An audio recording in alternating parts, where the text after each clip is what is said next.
Et voilà, c'est une très belle journée qui nous est donnée aujourd'hui et j'en profite de cette opportunité pour pouvoir partager ces bons messages à cette nouvelle génération. Précisément, les gars, évite ces trois types de relations. Premièrement, les relations chronométrées. Elle ne te répond jamais au tic-tac. Elle est toujours occupée, elle a toujours des choses à faire. Et toi, tellement que tu es con, putain, tellement que tu t'es fait diriger par tes sentiments, par ton cœur, tu n'analyses rien. Elle a toujours des raisons pour justifier son retard. Donc, c'est une personne chargée. Elle avait X ou Y chose à faire, c'est pourquoi elle est en retard. Voilà. Tu l'invites, elle a toujours des choses à faire, elle te propose toujours un autre jour à chaque fois. Bon, le mercredi, j'aimerais bien te voir, j'ai envie de te parler et tout consort, tu me manques. Phrase de merde. Et elle dit, non, le mercredi, je dois aller voir ma tante, machin truc. Je ne serai pas disponible qu'on se voit léger. Et tellement que tu te diriges toujours par ton cœur, tu te dis, non, c'est quand même évident, elle a une famille, elle doit prendre soin de la famille, machin truc et tout. Ah, elle part voir ailleurs. Et... non, c'est bizarre. On avance. Le monkey branching. La majorité de ces correspondants sont des numéros non enregistrés des enfants. Mais quand tu analyses, tu vas voir que la discussion a commencé depuis le mois de janvier et nous sommes en avril avec un numéro.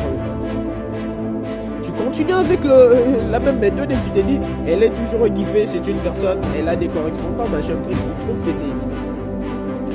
Sur les réseaux sociaux, elle a une multitude de gars qui draguent, donc elle ne dit jamais. Oh, quand tu remarques ce genre de truc, dégage. Et le troisième point, moi j'appelle ça le pending. Le pending s'illustre de la même manière avec le monkey branching, mais il y a quand même quelques nuances. Tu la dragues pendant longtemps, elle te fait croire qu'elle est chaude, mais elle ne découvre absolument rien. Waouh! Et toi, tu te dis non, je dois espérer, je dois continuer cette route, je dois faire pour faire et tout. Peu importe la tactique de merde que tu vas utiliser. Sache que c'est perdant. Elle a une famille élargie, côté cousin. Elle justifie toujours les numéros inconnus. Là, non, c'est mon frère, j'ai changé de compte mail, c'est pourquoi le numéro est sorti inconnu, machin, truc, qu'est de la merde. Une liste longue de copines. Elle a une majorité de copines. Tu ne vas même pas croire. La majorité des copines aussi, quand tu analyses, ce sont le but. Celles qui veulent vivre par rapport au moment. Celles qui veulent s'accommoder au timing. On est où là? Pour info, tu es déjà dans les banques branching pro. Tu es dans une salle d'attente. On attend que la relation prenne fin pour te lancer sur les terrains. Et toi, tu es là, tu espères.